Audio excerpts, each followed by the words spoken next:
अच्छा, तो ये हमारे पास एलो था यूरेटर का, और इसमें ये जो है एग्जामिनेशन और ये सारे पॉइंट्स थे, और ये 52 ईयर ओल्ड मेल वाला पॉइंट, और इसमें क्वेश्चन और ये सारे इसमें गिवन है, और इसमें लैब जर्नलिज्म, लेकिन यूरेटर जो है case based learning of the ureter है। सर इसमें लिखा हुआ था कि इसको 2 episodes of nosy and reaching है, तो 2 एपिसोड का क्या मतलब है, और रेचिंग 2 दफ़ा, और रेचिंग का क्या मतलब है, RETC? जो वॉमिटिंग से बिल्कुल पहले जो जोर से आपका पेट एकदम से वो करते हैं ना। हाँ, ये मुझे थोड़ा सा फ़र्क नहीं हो रहा था, नोजिया में आती नहीं है वॉमिटिंग, रेचिंग नोजिया में में तो आके वापस चली जाती है अगर नोजिया में होते हैं वो जो वॉमिट कर रहे होते हैं, जो आवाज़ निकलती है, हाँ वॉमिट, वो रेचिंग होती है। अच्छा, और नोजिया तो होते हैं सिर्फ आपकी तबीयत जो खराब होती है। यानी दोनों में फ़र्क है। और सर इसमें HOPI था, हिस्ट्री ऑफ प्रेजेंट इलनेस होता है इसका मतलब। और सर इसमें जो टेम्परेचर था इसका नॉर्मल था, BP भी नॉर्मल था, और RR भी नॉर्मल है, रिस्पिरेटरी 14 पर मिनट। तो सर इसमें तो वो पल्स लिखा ही नहीं था, आपने कहा था इसमें पल्स ज़्यादा होती ज़्यादा है, हो सकती है, लेकिन वो तो पेन की वजह से होती है। तो वो तो फिर हमें उसकी फिजिकली खुद चेक करनी पड़ेगी, रेडियल पल्स। हाँ, पल्स तो आप चेक करते हो वाइटल से। उसको वैसे चेक इस तरह करते हैं ना कि पल्स रेडियल पे हाथ रख के 30 सेकंड के मुताबिक से गिनते हैं, नॉर्मल वैसे कितनी होनी चाहिए थी सर उसकी? 100 से ऊपर टैकीकार्डिया होता है, 100 से ऊपर आप रेज, यानी 30 सेकंड में उसका जो फिगर आना था 50 एटलीस्ट होना चाहिए, मैक्सिमम। मैक्सिमम 50 होना चाहिए। अच्छा ठीक है, लेकिन इस केस में ऑब्वियसली ज़्यादा होगा क्योंकि आपने बताया कि इसमें पेन आ रहा है यूरेटर की वजह से। और सर 130 हो सकता और सर इसमें एग्जामिनेशन में लिखा हुआ था कि abdomen soft with diffuse tenderness, diffuse tenderness का क्या है, मतलब? पूरी एब्डोमेन टेंडर है, अच्छा, उसको हर जगह पेन हो रहा है? हर जगह हल्का हल्का। अच्छा, विद, लेकिन यूरेटर का ज़्यादा इतनी टेंडरनेस से एसोसिएशन नहीं है। और सर इसमें आगे लिखा हुआ है which increased over right lower quadrant, तो यहाँ पे ज़्यादा है। और फिर अब राइट लोअर क्वाड्रेंट में अपेंडिक्स भी है, तो फिर उसकी वो रिबाउंड टेंडरनेस भी चेक कर ली ताकि टेंडरनेस को नॉकआउट कर दें। ठीक है, और last 3 hours coming and going pain, ठीक, राइट लोअर क्वाड्रेंट 52। और सर सीरम और CBC क्या चीज़ थी सर जो नॉर्मल? कंप्लीट ब्लड काउंट, इसमें आप RBC count, WBC count, platelets, differential leukocyte count, ये अच्छा। कितने न्यूट्रोफिल्स हैं, तो कितने सर ये इसका कैसे नॉर्मल आ रहा है जब इसका हेमाचूरिया 3+ बैठा हुआ है? मैच्योरी है, तो वो तो उधर से निकल रहा है, यूरेटर से ब्लड लीक हो रहा है, और CBC? थोड़ा थोड़ा। CBC तो आपके ब्लड के अपने लेवल्स के हैं। वो डायरेक्ट उन्होंने ब्लड से निकाल के टेस्ट किया होगा? अच्छा, यूरिन के थ्रू नहीं किया? नहीं, यूरिन, वो यूरिन एनालिसिस, वो यूरिन। और सर सीरम इलेक्ट्रोलाइट भी नॉर्मल है, ये किस, ये उन्होंने डायरेक्ट चेक किया यूरिन के थ्रू? ब्लड के, सारा ब्लड के हैं। अच्छा, ये इसलिए नॉर्मल यूरिन का एक ही टेस्ट होता है, यूरिन एनालिसिस। ठीक हो गया।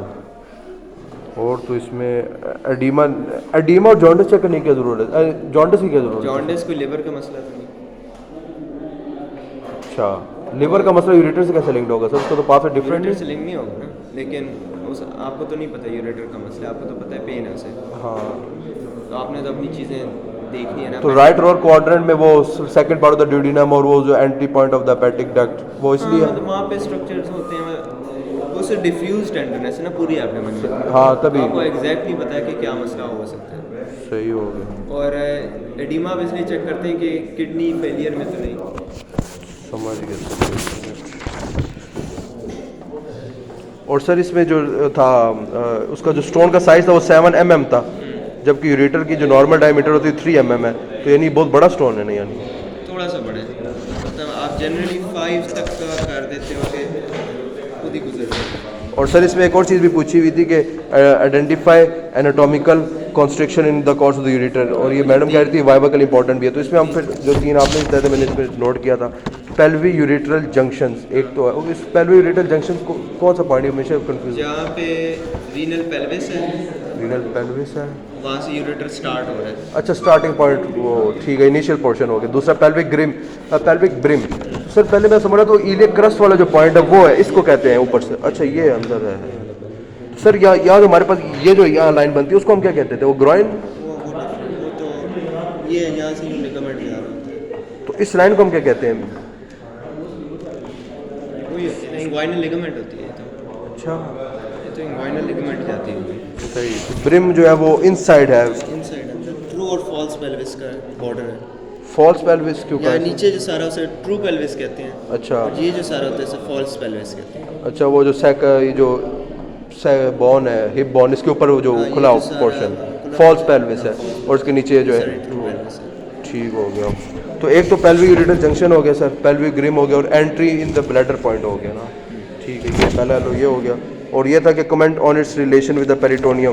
तो स्नेल में ये लिखा हुआ था कि ये सॉस मेजर के मसल के ऊपर से गुजर रही होती यूरेटर, और उससे ऊपर से गुजरते होते हुए भी ये रेट्रोपेरिटोनियल होती है।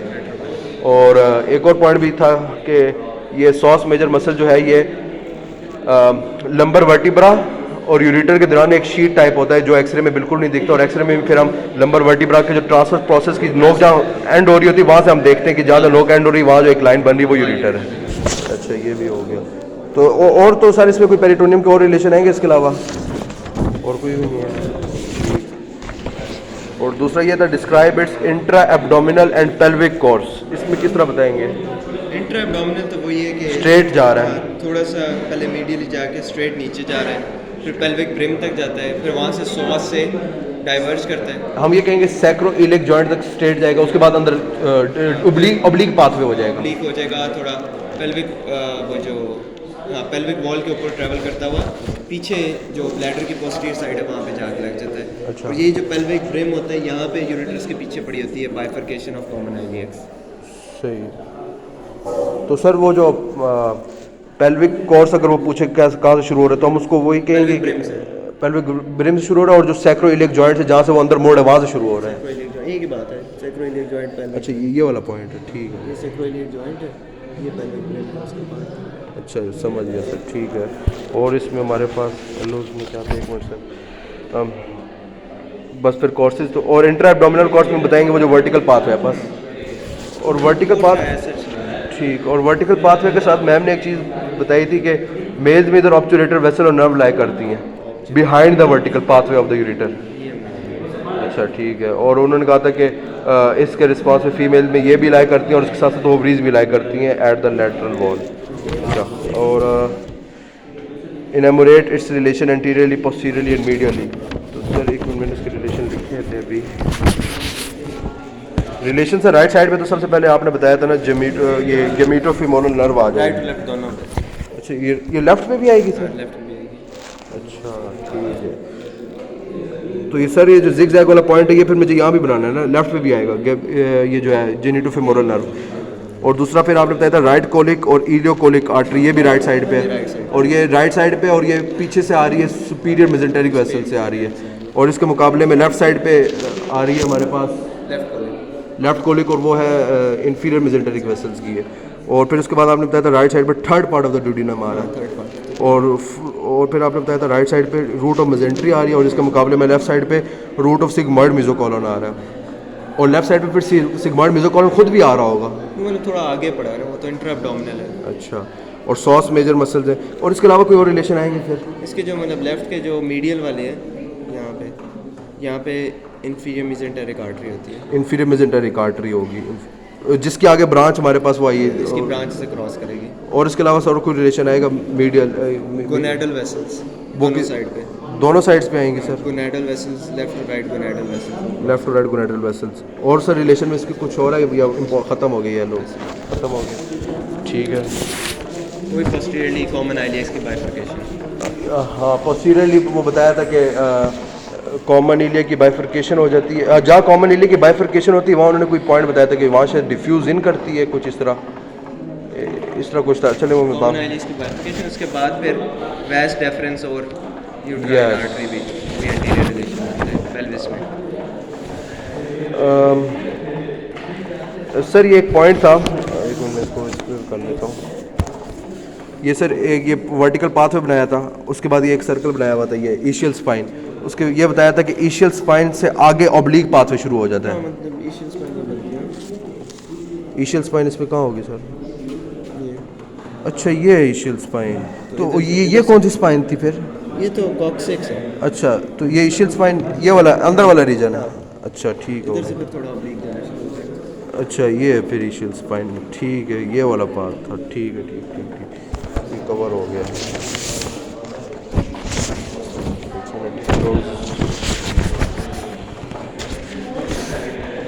और रिलेशन तो सर इसके फिर ख़त्म हो गए ना? और ब्लड सप्लाई में फिर तो आपने ब्लड सप्लाई में जो बताया था कि ये क्योंकि 25 सेंटीमीटर है और इतनी बड़ी है कि इसको एक चीज़ की तरह सप्लाई नहीं कर सकते, तो इसकी जो ऊपर वाली सप्लाई है वो फिर आपने कहा था कि इसके जो ऊपर है अपर 1/3 में किडनी क्योंकि साथ पड़ी हुई है तो इसकी रीनल आर्टरी होगी सप्लाई, और मिडल 1/3 में एब्डोमिनल एयोर्टा और गोनेडल वेसल्स, और एक और चीज़ आपने बताई थी साथ। आइलियक्स। क्या चीज़? आइलियक्स। इलियकस आइलियक आर्टरी। आइलियक आर्टरी पर भी पड़ी कॉमन है। आइलियक और इंटरनल आइलियक दोनों। उनकी बाइफर्केशन वाला पॉइंट तकरीबन इधर है। अच्छा, तो ये 3 चीज़ें यहाँ पड़ी हैं, तो फिर इसलिए आपने कहा था कि इसकी जो सप्लाई वो ज़्यादा हो सकती है मिडल से, और एयोर्टा हो सकती है, कॉमन इलियक हो सकती है, इंटरनल इलियक हो सकती है, और गोनेडल आर्टरीज भी हो सकती है, ये 4। और फिर उसके बाद आपने बताया था कि जो लोअर 1/3 रह गया है उसमें उसके साथ सिर्फ ब्लैडर होता है, तो ब्लैडर की जो हाँ सुपीरियर इन्फीरियर वेजिकल आर्टरी, तो फीमेल्स में यूट्राइन आर्टरी भी होती है। अच्छा, वो एडिशन हो जाएगी यूट्राइन आर्टरी की। और वेजिकल का जो वर्ड है सर ये उसी के लिए यूज़ होता है जो ब्लैडर के लिए यूज़ होता है। अच्छा, और ब्लड सप्लाई में ये आ जाएगा सर। नर्व सप्लाई में हमेशा थोड़ी कन्फ्यूजन है। सिंपैथेटिक्स में T11 से L1 या T10 से L1 होगी, क्योंकि स्पाइन से यूरेटर तक सारी सिंपैथेटिक्स इसके पास है। और उसके बाद फिर आपने कहा था कि जो इसका पेन है वो अम्बलाइकस से नीचे होगा, लॉइन टू ग्राइन। वो पॉइंट पूरा नहीं नोट कर पाया था, वो आप क्या बताना चाह रहे थे कि इसका टिपिकली पेन जो होता है लॉइन टू ग्राइन जाता है। लॉइन टू ग्राइन होगा, लॉइन से मतलब पीछे फ्लैंक से लेके आगे ग्राइन तक होगा, और अम्बलाइकस से नीचे क्यों होगा ये भी आपने कहा था। अम्बलाइकस T10 बनता है। अम्बलाइकस जो है वो हमारे पास T10 का पॉइंट है। यस, T10 है, T12 T10 है। मैम ने इधर लिखा हुआ T11 से L1, तो T11 के साथ मैम ने लिखा था स्पाइन। अम्बलाइकस 6 मेरे ख्याल है 10 है। अच्छा, T10 होगा अम्बलाइकस। अगर अम्बलाइकस T10 है, अभी इंटरनेट है तो देख लें सर। अच्छा, तो फिर अम्बलाइकस का जो लेवल वो T10 ही है ना, तो तो ये T10 से L1 एक्सटेंड करता है, तो इसका पेन जो होगा अम्बलाइकस ऊपर हो ही नहीं सकता। मतलब नहीं होगा। हाँ, तो नहीं होगा, और पैराम्बलाइकल भी नहीं हो सकता। पैराम्बलाइकल तो हो सकता है कि पूरा बैंड है ना। अच्छा, हाँ वो पड़ी थी नोट पूरा में। बैंड है। तो पेन का ये हो गया। और फिर पैरासिम्पैथेटिक्स जो है उसमें आपने कहा था जो अपर जीआई है वो वेगस से आती है, और जो लोअर जीआई है और जो पेल्विस है वो पेल्विक स्प्लेनिक से आती है, स्प्लैंकनिक से आती है। नर्व सप्लाई में अच्छा, एक मिनट, ये लो। अच्छा, और सर ये फिर हम पेन में हम ये पॉइंट बता सकते हैं, स्लाइड में लिखा हुआ है कि अगर मसल की स्पाज्म में मसला आ रहा है यूरेटर की, तो जो उसकी पेन है वो कॉलिकी पेन होगी, ट्विस्टिंग पेन होगी, और वो फ्लैंक, लॉइन और ग्रॉइन में ट्रैवल करेगी।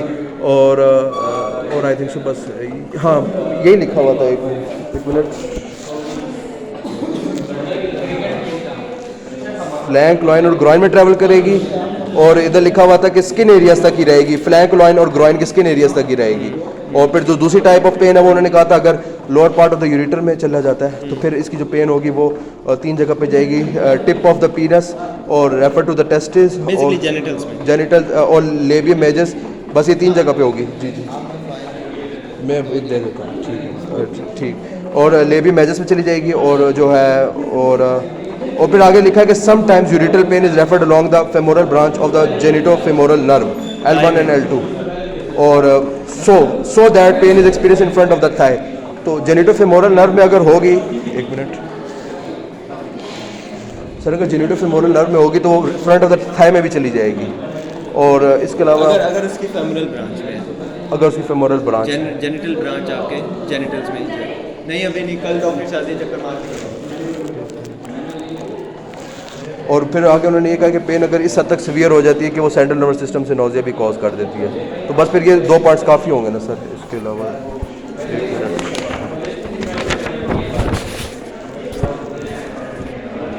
फिर आगे सर लिखा हुआ था what are the common sites of the stone impaction in ureter, तो वो 3 कॉन्स्ट्रिक्शंस वाले पॉइंट हैं। What are the common sites of the stone impaction in ureter, क्योंकि वो सब जाके नैरो हो जाता है, वहीं सबसे ज़्यादा स्टोन फंसते हैं। और why ureteric pain is colic in nature, colic से मैंने मतलब देखा था सडन इंक्रीज और डिक्रीज मतलब है सर। कोलिक भी ट्विस्टिंग टाइप और एपिसोडिक, ठीक है।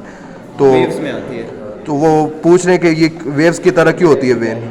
तो सर इधर पूछे कि ये एपिसोडिक पेन क्यों होती है, तो उसके आगे मैंने रीज़न लिखी हुई है कि पेरिस्टाल्टिक वेव जो होती हैं वो स्टोन को नीचे भेज रही होती हैं, और जो वेव किसी और बैच के pain staghorn calculus staghorn, तो ये नाम से पता लग रहा है जो हॉर्न टाइप का जो कैलकुलस बन जाता है। स्टैग हॉर्न की तरह ही होता है। इसकी कोई रीज़न है सर, ये हॉर्न क्यों बनता है? क्योंकि ये रीनल पेल्विस के अंदर बनता है और उसके अंदर फिर शेप आती है ना, क्योंकि पेल्विस इस तरह करके हाँ, आगे जाके वो छोटा, आगे जाके पेल्विस शायद का नहीं, पेल्विस की यूं ब्रांचेस सी होती है ना यूं करके, पीछे तो माइनर कैलिक्स होते हैं। वही ना यूं माइनर अच्छा, तो वो फंसता है तो वो हॉर्न की तरह बनता है। सही, तो इसलिए स्टैग हॉर्न वाला जो स्टोन होगा वो हमेशा प्रॉक्सिमल पोर्शन में लाया करेगा ना, हम कह सकते हैं पेल्विस में लाया करते पेल्विस में लाया हैं, करता बहुत बड़ा होता है। ठीक है। और सर जहाँ ये पूछा हुआ था कि ये जो पेन है ये वेव लाइक क्यों है, तो उस पर फिर हम यही रीज़न लिखेंगे क्योंकि जो पेरिस्टाल्टिक वेव है वो स्टोन को नीचे भेजती हैं, तो जब वो पेरिस्टाल्टिक वेव स्टोन को दबा रही होती है उस टाइम पेन होता है, जब वो ख़त्म हो जाती है पेन ख़त्म हो जाता है। तो और फिर where it is referred and why, तो उसमें फिर दो हुई, एक ग्रॉइन में रेफर होता है और अगर लोअर स्टोन है तो जेनिटल्स में रेफर हो जाता है, ग्रॉइन में और रेयरली थाई में भी रेफर हो जाता है अगर फेमरल नर्व के लॉन्ग जाए। अच्छा ये जेनिटोफेमरल की फेमरल ब्रांच के लॉन्ग जाए। अच्छा, मैं एक मिनट थोड़ा सा रिपीट, अगर आपने कहा प्रॉक्सिमल पोर्शन में तो ग्रॉइन के रीजन में होगा, और अगर लोअर पोर्शन है तो जेनिटल रीजन में होगा, और फेमोरल वाला क्या पॉइंट था सर? कि अगर उसकी referral around femoral branch of genitofemoral yes, तो फिर फेमरल ब्रांच जाती है थाई में, तो थाई में चला जाएगा। ठीक है। अगर वो उसके अंदर अगर उस पर्सन के अंदर जेनिटो फेमोरल नर्व की ब्रांच फेमोरल निकल रही हो, नहीं कि उसके अलाउंड पेन रेफर हो, और वो ये वेरी नहीं कर, मतलब वेरी करते यानी, जरूरी नहीं हर बार रेफर होता है। अच्छा पेन अगर रेफर हो तो ठीक है। और फिर आगे लिखा what are the associated symptoms with ureteric colic, तो उसमें तो symptoms with ureteric colic, sir colic का क्या फिर मतलब होगा? यूरिटेरिक कोलिक, ये वही कॉलिक की जो पेन होता है उसे यूरिटेरिक कॉलिक कहते हैं। कोलिक की पेन से मुराद कोलिक कोलॉन नहीं? नहीं कॉलिक मतलब ये जो ट्विस्टिंग टाइप ऑफ पेन होते हैं ना, इसे कॉलिक की पेन कहते हैं। अच्छा, तो उसके साथ साथ क्या होगा? तो फिर हम ये लिखेंगे हेमाचूरिया होगा, डिफिकल्ट इन यूरिन पासिंग होगी, पेन होगी, हाइपरनेफ्रोसिस यानी हाइड्रोनेफ्रोसिस यानी यूरिन की एक्यूमुलेशन होगी, नहीं हाइपरनेफ्रोसिस यूरिन की, हाइड्रोनेफ्रोसिस यूरेटर की डायलेशन होती है। हाइड्रोनेफ्रोसिस यानी यूरेटर की डायलेशन, और हाइपरनेफ्रोसिस यानी यूरिन की एक्यूमुलेशन भी हो सकती है ना इसमें, क्योंकि स्टोन है, और डिक्रीज हो जाएगा यूरिन आउटपुट, रेचिंग हो जाएगी और नोजिया हो जाएगा। और what is the name of another imaging technique used to see radiopaque stones, इस पे लिखा हुआ, लेकिन इधर हमें लिखवाया था आईवीपी इंट्रावेनस पाइलोग्राफी, क्योंकि वो कॉन्ट्रास्ट मीडिया उसमें डाई इंजेक्ट करते वो भी हैं। कर सकते हैं, उससे भी नजर आता है, सीटी स्कैन में भी नजर आ जाता है। अच्छा, हम इसमें डिफरेंस आंसर दे देंगे, 3-4 चीज़ों में नजर IVP हर चीज़ में नजर आ जाता है। इमेजिंग टेक्निक है ना, तो इमेजिंग में सारी तो imaging हाँ, techniques तो एक्सरे भी इमेजिंग टेक्निक है, सीटी स्कैन भी इमेजिंग टेक्निक है। Sir radiopaque stone word use किया, डायरेक्ट स्टोन क्यों नहीं? रेडियोपेक से क्या? रेडियोपेक होते हैं जो मिनरल जिसमें होता है, जो ब्राइट शाइन करता है अच्छा, एक्सरे पे, जिस तरह बोन होती है, समझ गया सर। जो चीज़ एक्सरे पे नजर आ जाए उसे रेडियोपेक कहते हैं। सर इसमें लिखा हुआ था कि जो मॉडरेट इंक्रीज हुआ स्पेसिफिक ग्रेविटी में 1.030 इंक्रीज हुआ है, और स्पेसिफिक ग्रेविटी के वाले से मैंने फिर ये पॉइंट लिखा था कि अगर जब सॉल्यूट सॉल्वेंट से ज़्यादा हो जाता है, मतलब कॉन्सेंट्रेटेड यूरिन है, कॉन्सेंट्रेटेड यूरिन है, तो नॉर्मल जो स्पेसिफिक ग्रेविटी हमारे पास 1.001 से 1.002 है तकरीबन इस, अच्छा तो इसमें 1.03 लिखा हुआ था, मेंशन था। और एक और सब चीज़, यूरेटर जो है वो अप्रॉक्सीमेटली इसोफेगस के जितना ही है, और ड्यूडिनम की जितना ही है, 25 सेंटीमीटर यानी 10 इंचेस, और ज़्यादा इसकी रिसेम्बलेंस जो है वो इसोफेगस के साथ है, क्योंकि इसके अंदर कॉन्स्ट्रिक्शंस लाया करती है मसल्स की, जिस तरह इसोफेगस में भी पेरिस्टाल्टिक वेव्स चल रही इस है। तरह करना। ठीक है, ये वो सर सिरेल में लिखा था रिसेम्बलेंस, तो मैं वही देख रहा था क्यों है। और इसको फिर पेन किलर्स भी हैवी दिए हैं, सेंट्रल CNS के पेन, बहुत सीवियर पेन होती है इसकी। ठीक, और जेनिटोफेमोरल जो है, हाँ ठीक है। और सर जेनिटोफेमोरल स्टैग क्या कैलकुलस क्या मिला? टाइप स्टोन, लेकिन होता किडनी पेल्विस एरिया में। अच्छा सर इसमें लिखा हुआ था कि वो जो वर्टिकल पाथवे जो है यूरेटर का, वो एंटीरियर मीडियली जाके मुड़ जाता है, एंटीरियर मीडियली ना। हाँ, और उसके बाद यह सर ये वाला पॉइंट था कि कॉमन इलियक का जो पॉइंट है जहाँ वो बाइफर्केशन करती है, वही साइड है सैक्रो इलियक जॉइंट की, और इसी साइड के इसी साइड पर ही जो यूरेटर है वो एंटर करता है पेल्विस पर। हाँ तो वही ना, पेल्विक ब्रिम ही है। तो जहाँ कॉमन इलियक आर्टरी बाइफर्केट करती है एक्सटर्नल इलियक और इंटरनल इलियक आर्टरी में, जहाँ common iliac artery external iliac artery internal iliac artery में बाइफर्केट करती है, तो जहाँ ये बाइफर्केशन हो रही होती है उसी के पीछे सैक्रो इलियक जॉइंट भी होता है, और उसी के साथ ही हमारे पास यूरेटर जो होता है पेल्विस के अंदर एंटर भी कर रहा होता है। क्योंकि यही सब कुछ पेल्विक ब्रेम पे पड़ा होता है, यहीं पे यूँ बाइफरकेशन पड़ी होती है, अल्लाह हाफिज़, यस सर। यहीं पे यूँ यूरेटर गुजरा होता है, अच्छा, सब कुछ इधर ही होता है। सही है। और सर यहाँ लिखा हुआ है कि जो इंटरनल इलियक आर्टरी उसी के साथ ही हमारे साथ उसी के साथ ही यूरेटर आगे फिर पास ऑन कर जाता है, एक्सटर्नल इलियक आर्टरी के साथ नहीं करता जो उसकी ब्रांच होती है। एक्सटर्नल तो यूँ आगे करके चली जाती है थाई, एक्सटर्नल आइलियक ने आगे वो लोअर लिम्ब को सप्लाई करना है ना, ठीक है। इंटरनल आइलियक ने पेल्विस को सप्लाई करना है। तो पेल्विक पार्ट में बाइफरकेशन हो गई है, क्रॉस करती है इलियक आर्टरी को, लाए करती है एंटीरियर इलियक के सैक्रो इलियक जॉइंट होता है बॉनी लैंडमार्क। और सर एक वर्ड था क्रेमिस्टेरिक रिफ्लेक्स, इसमें ये थोड़ा सा मैं सही नहीं समझ पाया था कि उन्होंने बताया था कि जो टेस्टिस होता है स्क्रोटम होता है वो पुल हो जाता है और ये नॉर्मल होता है अगर हम पेशेंट की एंटीरियर मीडियल थाई पर स्क्रैचिंग करें तो उसका उसी साइड के स्क्रोटम में टेस्टिस पुल हो जाते हैं और ये नॉर्मल होता है। तो इसको ये रिफ्लेक्स क्यों होता है और इसको क्यों करते हैं? रिफ्लेक्स होता है। कौन सा नी जर्क? हाँ, वो चेक करने के लिए कि आपका लिगामेंट चल रहा है नी का या नहीं। लिगामेंट नहीं, नर्व्स चल रही है। अच्छा, नर्व्स चेक होती है, मसल चेक होता है। अच्छा, तो इसी तरह क्रिमस्टेरिक मसल का रिफ्लेक्स होता है जिसमें आप इनर साइड ऑफ थाई को जब एक शार्प ऑब्जेक्ट से स्ट्रोक करते हो, ठीक है, तो उस साइड का टेस्टिस और स्क्रोटम ऊपर को लिफ्ट होता है। ये नॉर्मल हर किसी के अंदर होगा। तो ये इस पेशेंट में हम क्यों पढ़ रहे थे, ये इस पेशेंट से क्यों ज़रूरी है? इस पेशेंट को क्या होता?